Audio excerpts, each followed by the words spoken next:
तो सर और मतलब ऑन अ सप्लीमेंटरी बेसिस हम क्या डाइट में कोई चेंजेस कर सकते हैं या प्रैक्टिसेस में, जैसे आपने बोला कोम्बिंग कर सकते हैं, लेकिन और कोई ऐसे सप्लीमेंट्री प्रोडक्ट्स हैं जो हम यूज कर सकते हैं? बिल्कुल सर, मैं सप्लीमेंट पे आ जाता हूँ। जैसे एक तो हमारे इंडिया में ये है कि कुछ डॉग्स को जबरदस्ती वीगन बनाया जा रहा है बेचारों, कि नहीं हम नॉन वेज नहीं दे सकते, हम नॉन वेजिटेरियन नहीं, तो ये बात सबसे पहले हमको समझनी होगी कि वो कार्निवोर है, वो राइट, कार्निवोरस होता है, बेसिकली उसको एब्सोल्युटली, फिश को जरूरत है। वो उसको आप सलाश नहीं देंगे तो उसकी बॉडी में जो जरूरत है वो पूरी नहीं हो पाएगी। तो इसमें दो क्राइटेरिया होगा, या तो आप फिश खिलाएंगे या चिकन या मटन देंगे उसको, ठीक है।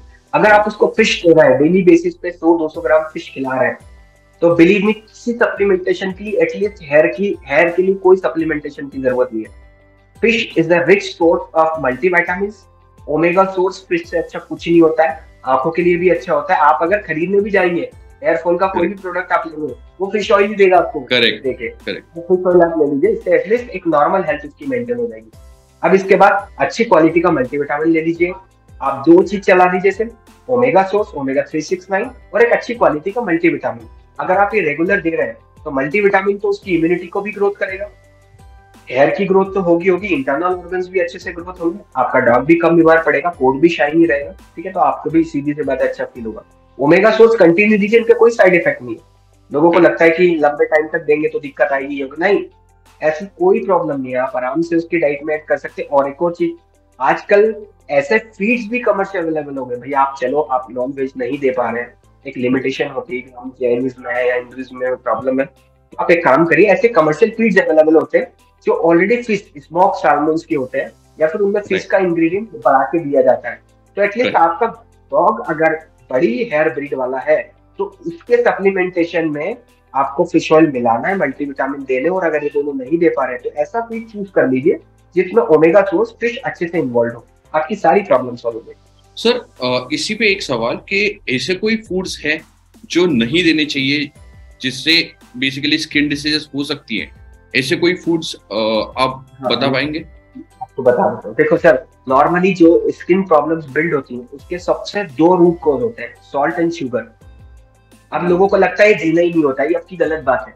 इसमें मैं बिल्कुल टिपिकली आपको बता देता हूँ, अगर आपका डॉग नॉन वेजिटेरियन डाइट पे है, अगर वो उसको आप रोज चिकन मटन या फिश खिला रहे हैं, ठीक है, तो उसको ना सॉल्ट की जरूरत है ना शुगर की जरूरत है, ठीक है, बिल्कुल भी जरूरत नहीं है। लेकिन अगर वो वेज टाइप पे है या सिर्फ उसको फीड आप खिला रहे हैं, तो उसकी डाइट में आप थोड़ा सा सॉल्ट आपको ऐड करना पड़ेगा, बिकॉज वो बॉडी के स्ट्रक्चर के लिए जरूरी है, ठीक है। उसके अलावा आपको कॉफी, चॉकलेट्स, सिट्रस फ्रूट्स का हमेशा ध्यान रखना है। खट्टे फ्रूट्स डॉग में नहीं खिलाने, इवन मैंगो भी नहीं देना है, ओके, ठीक है। ओके, जरूरत से ज्यादा हरी सब्जियां, हरी सब्जी अच्छी है लेकिन बहुत ज्यादा ग्रीन सब्जियां जैसे स्पिनिच हुआ, ठीक है, और गार्लिक हुआ, गार्लिक जो इनिशियल स्टेज वाली गार्लिक होती है जो हरी होती है, वो बिल्कुल नहीं देनी। ऑनियन हुआ बिल्कुल नहीं दी।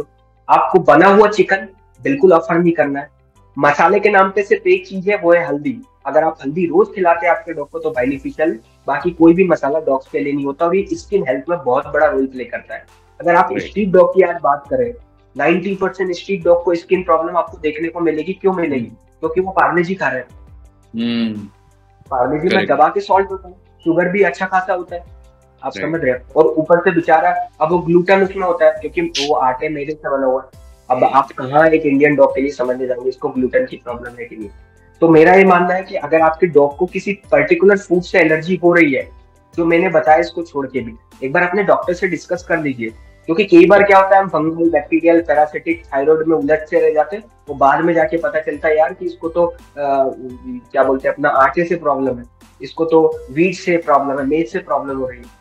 तो अगर ये डिफरेंशिएट हो जाए तो आपकी बहुत बड़ी प्रॉब्लम सॉल्व हो जाएगी। सर आपने इंडियन स्ट्रीट डॉग के बारे में बात की, तो अगर मतलब मुझे दिख रहा है कि सामने में एक भूखा डॉग है, मैं ट्रैवल कर रहा हूँ, फॉर एग्जाम्पल हाइपोथेटिकली मैं ट्रैवल कर रहा हूँ, मुझे दिख रहा है कि एक डॉग है मेरे सामने जो भूखा है, तो मैं इसे क्या खिलाऊं फिर इन दैट केस? देखिए सर, अब इस केस में मैं भी समझ सकता हूँ कि हर टाइम डॉग फूड या फिर बिस्किट्स में जाना आपके लिए थोड़ा मुश्किल हो जाता है। लेकिन अगर आप नॉर्मली भी किसी छोटी मोटी दुकान पे भी ढूंढेंगे, उससे आप पूछ लीजिए भाई कि लो शुगर वाला बिस्किट क्या अवेलेबल है।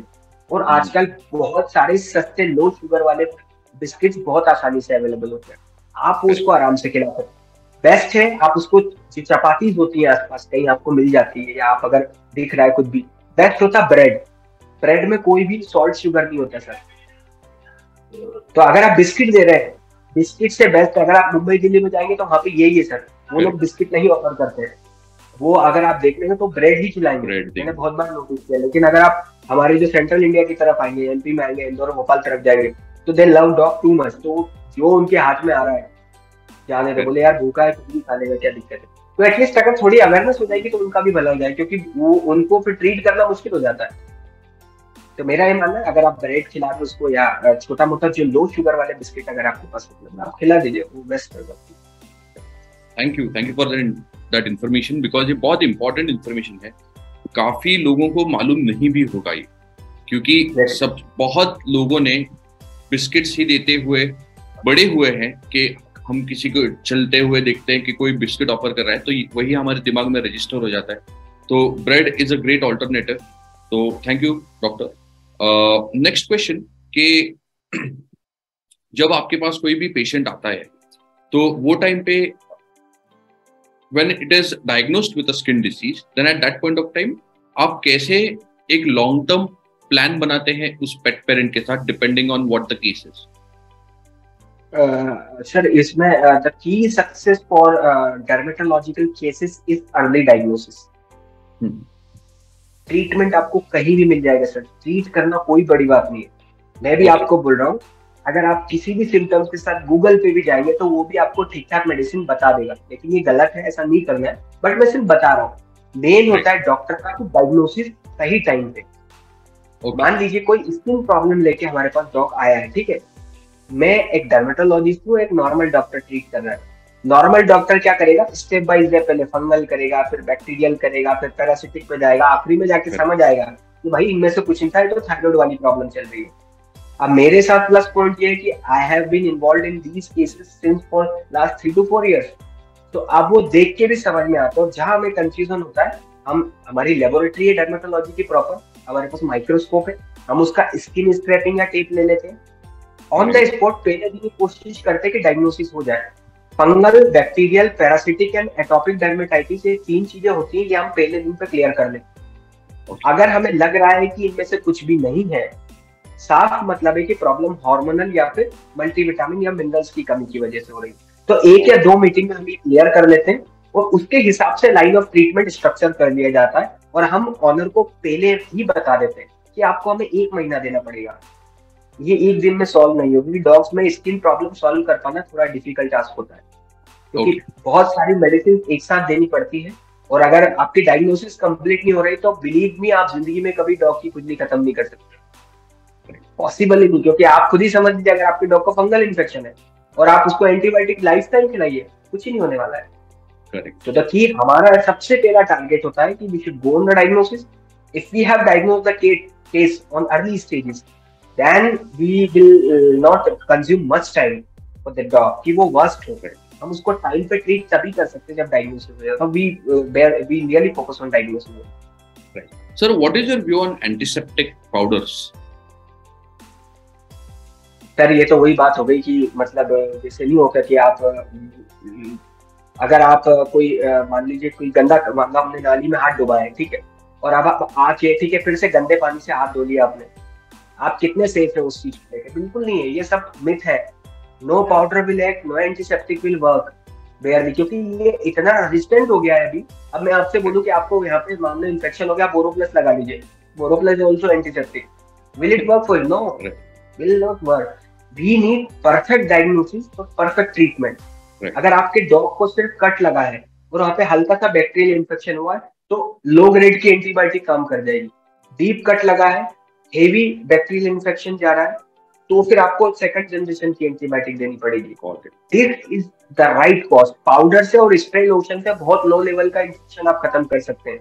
आप अगर चाहते हैं कि एंटीसेप्टिक और ये सब नॉर्मल लेवल की अगर छोटी मोटी स्किन प्रॉब्लम है तो सॉल्व हो जाएगी। रियली मुझे नहीं लगता कि अब तो एटलीस्ट इनका कोई रोल बचा है। Okay. How do you communicate with other doctors in certain cases? जो अगर कोई एक स्पेशलाइज्ड डॉक्टर की जरूरत हो, तो what has there been a success story जहाँ पे आपने दूसरे डॉक्टर्स के साथ मिलकर कोई एक केस रिजॉल्व किया हो? बिल्कुल सर, मैं अभी यंग प्रैक्टिशनर हूँ, तो नॉलेज तो मेरे पास ठीक ठाक है क्योंकि मैंने रिसर्च सेंटर में काम किया और मैं बाहर भी ट्रेवल करके आया हूँ, but still experience is experience. जहाँ अनुभव काम करता है वहाँ नॉलेज थोड़ा कम काम करता है। तो मैं जिनको अपना मतलब मुझे लगता है जो मेरे गुरु जिनको मानता हूँ, डॉक्टर विकास वर्मा है जो यूपी के बहुत अच्छे प्रैक्टिशनर है। हम दोनों जम्मू में एक रिसर्च सेंटर में काम करते थे, तो मैं उनसे वहाँ जुड़ा हुआ हूँ। तो कभी कभी क्या होता है, कुछ ऐसे केसेस आ जाते हैं जिसमें आपको लगता है कि बचने के चांसेस कम है, बट है। जैसे किसी डॉग ने कुछ खा लिया है, पेट में फंस गया है, अल्ट्रासाउंड से समझ नहीं आ रहा है, ऐसा खाए जो रेडियोल्यूसेंट है या कुछ और प्रॉब्लम डॉग को बन रही है। तो मैंने डॉक्टर विकास के साथ मिलकर ऐसे बहुत सारे केसेस सॉल्व किए हैं ऑनलाइन, क्योंकि वो गैस्ट्रिक और जीआईटी इंफेक्शन के स्पेशलिस्ट हैं। मतलब अगर ऐसी कोई भी प्रॉब्लम होती तो मुझे नहीं लगता है ऑल ओवर इंडिया उनसे अच्छे कोई ट्रीटमेंट उस चीज को दे सकता है, ये मेरा बिलीव है। तो what he suggest you is typical एकदम कि यार आदर्श ऐसा है और अगर हम ऐसा ऐसा करते हैं तो हमें अच्छे रिजल्ट मिल सकते हैं। ऑल तो वो मुझ पे डिपेंड हो जाते हैं कि देखो तुम देख रहे हो तो आप फिजिकली बहुत अच्छे से चेक कर सकते हो, बट उनका अगर गाइडेंस मिल जाता है आपको तो यू नो कि आपका कॉन्फिडेंस बढ़ जाता है कि हाँ आप जो सोच रहे थे वही निकला।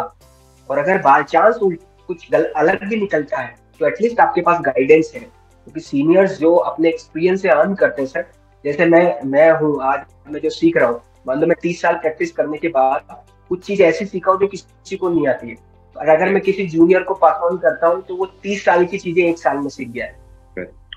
But it also need lot of effort कि आप उस डॉक्टर की फ्रीक्वेंसी नोट कर पाए। जैसे पेट पेरेंट को वेटरनरीज या वेटरनरी डॉक्टर्स की गाइडेंस की जरूरत होती है, वैसे वेटरनरी डॉक्टर्स को सीनियर वेटरनरी डॉक्टर्स की भी गाइडेंस की जरूरत हमेशा पड़ती है। Every time, senior is senior, always be respected. Anyone who has just passed out in this particular field और जिसने नई प्रैक्टिस शुरू की हो या कोई एस्पायर कर रहा हो, तो डेफिनेटली ये ख्याल रहे दिमाग में कि your senior doctor is your best friend और वो हमेशा आपको सही तरीके से गाइडेंस देते रहेंगे इन एवरी केस। वो एक हायरार्की मेंटेन है अभी भी। दूसरे कॉलेजेस में तो मुझे नहीं पता, बट मेडिकल फील्ड में आज भी है सर। मैं नहीं बोलूंगा, मेरे बहुत सारे जूनियर्स हैं जो अभी क्लिनिक डाल रहे हैं, कर रहे हैं, तो दे डू फॉलो। और अगर उन्हें कुछ बताना भी है, जैसे अब मान लो मेरे कोई सीनियर है, जरूरी नहीं हर बार में सही, तो कभी कभी होता है कि उनका दिमाग कहीं और काम कर रहा है, and you advice them to take it as a positive point. मतलब वो अदरवाइज नहीं लेगा उसको, यार कि यार ये मुझसे 10 साल जूनियर है, why is telling to me that what I need to do. But exactly एक अच्छा डॉक्टर अगर है तो वो छोटा बड़ा नहीं देखेगा, वो सिर्फ ये देखेगा कि भाई ये बंदा जो बोल रहा है वो सही है, एट द टाइम इसकी सुननी जानी चाहिए। तो ये है, मैंने बहुत एक्सपीरियंस करा है।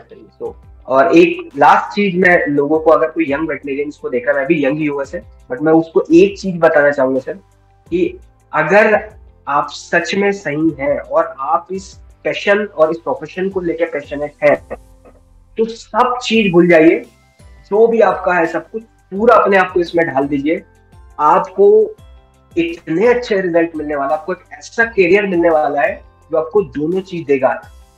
मेरे को ऐसा लगता है दुनिया में एक ही ऐसा प्रोफेशन है जो आपको दोनों चीज दे सकता है, mental peace and money both. That's only veterinary. Why? Because आप एनिमल से जुड़े हुए हैं। आज की कंडीशन में सब नेचर से जुड़े होने का 2 तरीका है, या तो नदी, पहाड़, तालाब या जंगल में चले जाइए, जानवर से जुड़ जाइए। इसके अलावा शांति कहीं नहीं मिलने वाली है। तो आप घर बैठे बिठाए, आपका प्रोफेशन आपको पीस भी दे रहा है और पैसा भी दे रहा है, तो बस बी हम्बल और काम करे जाइए सर। इस फील्ड में इतनी जरूरत है आज अच्छे डॉक्टर्स की, आप भरोसा नहीं करेंगे, मेरे पास मुंबई से केसेस आते हैं, यू वोंट बिलीव दैट। मेरे पास चेन्नई से अप्लाई करके केसेस आते हैं, because I do that much work on skin problems जो सॉल्व नहीं हो रहे, लोग कर रहे हैं। आप ये मत सोचिए कि कौन जानवर में पैसा खर्च करेगा, क्या करेगा, ये बिल्कुल मिथ है। लोग, आप तो बस आपकी स्किल्स बढ़ाइए, आप सिर्फ ट्रीट करके दीजिए। आप सोच भी नहीं सकते वो नंबर आपके पास होगा आपके अकाउंट में, या आपकी जो भी ड्रीम्स है सारे पूरे हो जाएंगे। But be honest to animals, animal से बेईमानी ना करें। सर आप बहुत इंस्पायरिंग हो और आपसे आज बात करके बहुत अच्छा लगा। बहुत माइंडफुली आप अपने आंसर्स दिए, उसके लिए थैंक यू। और definitely we will have a second part to this where we can go more in depth related to the pets. So thank you for being a part of the show, and I wish you all the best. Yes sir, absolutely. Possible काम software use करते हैं, उसके बारे में बताना चाहूँगा। ये बहुत बढ़िया है सर, मतलब एक क्लिक करके और फटाफट सारे काम हो जाएंगे, सारे सर्टिफिकेट्स आपको मिल जाएंगे, आपकी इन्वेंट्री पूरी आपको कंप्लीट मिलेगी। और कोई प्रॉब्लम्स भी आती है तो मेरे से 2-3 लोग जुड़े हुए हैं, प्रथमेश भी जुड़े हुए हैं और 2-3, आप बस एक कॉल लगा दीजिए कि यार सर मुझे ऐसी ऐसी प्रॉब्लम आ रही, तो जितना वो प्रॉब्लम सेट हो जाती। तो मुझे बड़ा अच्छा फील होता है कि चलो मैं ऐसे लोगों से जुड़ा हूँ जहाँ प्रॉब्लम फटाफट सॉल्व हो जाती है। क्योंकि आजकल ये होता है ना सर कि कोई भी वैक्सीनेशन है, अब इतना बिजी शेड्यूल है, याद नहीं रहता है, 1 महीने लेट हो गया, तो आप ऐप में सिर्फ इंस्टॉल कर दीजिए, उसको मैसेज पहुंच जाएंगे, डिवॉर्मिंग के मैसेज पहुंच जाएंगे, ऑनलाइन अपॉइंटमेंट्स वो बुक कर सकते हैं। तो फैंटास्टिक, मतलब और इतनी कम प्राइस में, तब कोई ज्यादा बहुत अफोर्डेबल प्राइस में अगर चीज हमें मिल रही है, तो ये हमें बहुत एक नेक्स्ट लेवल पे ले जाने के लिए बहुत हेल्प कर रही है। Sir to be very honest, मैंने आपसे एकदम शुरुआत में पूछा था कि हमारी इंडस्ट्री आप कहाँ पे रेट करेंगे in terms of the global aspect, right? तो हमारा विजन सर यही है कि हर कोई, अगर आप इंडस्ट्री कंपेयर करोगे तो the industry is only as good and as powerful as the enterprises are. अगर आप हर किसी एंटरप्राइज को एम्पावर कर पाओ तो ऑटोमेटिकली वो इंडस्ट्री बड़ी होती जाएगी। तो यही सर हमारा विजन है और इसी विजन पे हम काम करते रहेंगे। आपका हमेशा हमारे साथ गाइडेंस रहता है, you give out your inputs and thoughts and we keep on developing. So thank you so much for being a part of the show, and please, like, for everyone, this was not scripted. ये मेरे लिए भी surprise था, so I thank you for putting in a word for us as well. Yes, that's what we need sir। हर चीज scripted होती हो तब भी कोई फर्क नहीं पड़ता है, लेकिन जो थॉट्स आपके दिल से निकलने वाले वो लोगों को समझ आता है कि भाई ये रट के नहीं बोल रहा है, ये ओरिजिनल कन्वर्सेशन चल रही है इन लोगों को। Absolutely. And that's wonderful sir. हम कोशिश करेंगे आगे और आपसे जुड़े, और मुझे बहुत अच्छा लगा आपने मुझे बुलाया, और thank you so much for calling me. Best of luck sir, best of luck, and keep doing the great work that you are already doing. All the best. Thank you. Thank you.